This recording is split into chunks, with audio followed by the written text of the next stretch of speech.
سلام به همه دوستای خوبم. دیکلمی قشنگ رو تقدیم میکنم به همه دوستای گلم. امیدوارم که خوشتون بیاد. کوچیکتون اسلام. پرسیدم چگونه بهتر زندگی کنم، با کمی مکث جوابم داد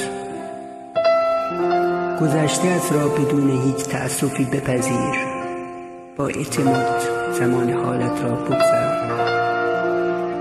و بدون ترس برای آینده آماده شو.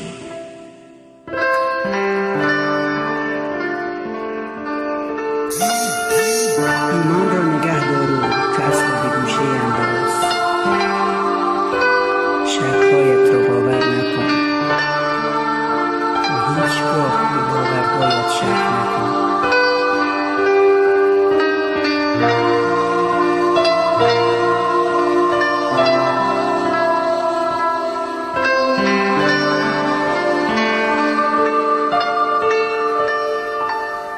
زندگی شگفت‌انگیز است در صورتی که بدانی چگونه زندگی کنی.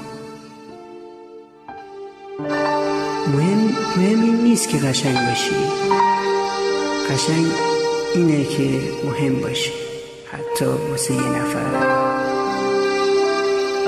کوچیک باش و عاشق، که عشق خود می‌داند آینه بزرگ کردنت را. بذار عشق خاصیت تو باشه، نه رابطه خاصی تو با کسی.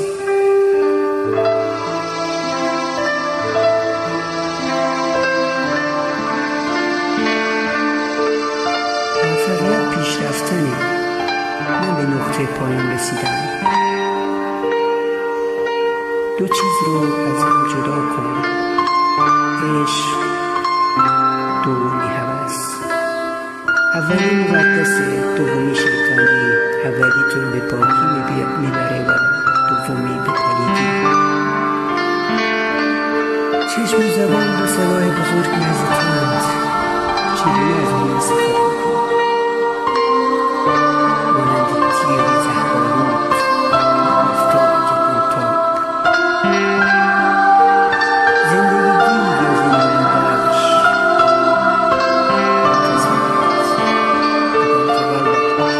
بدان که قلبت کوچیک است، پس نمیتونی تقسیمش کنی.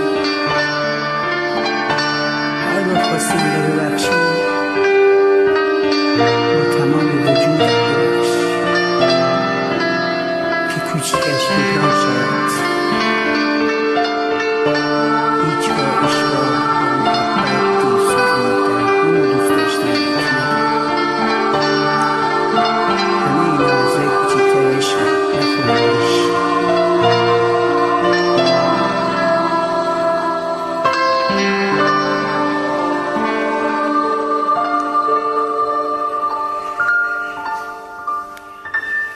از خدا خواستن عزت است، گر برآورده شود رحمت است، گر نشود حکمت است. از خلق خدا خواستن خفت است، گر برآورده شود منت است، گر نشود ذلت است. پس هرچه خواهی از خدا خواه، که برای اون هیچ غیر ممکنی وجود نداره و تمام غیر ممکنها فقط برای ماست.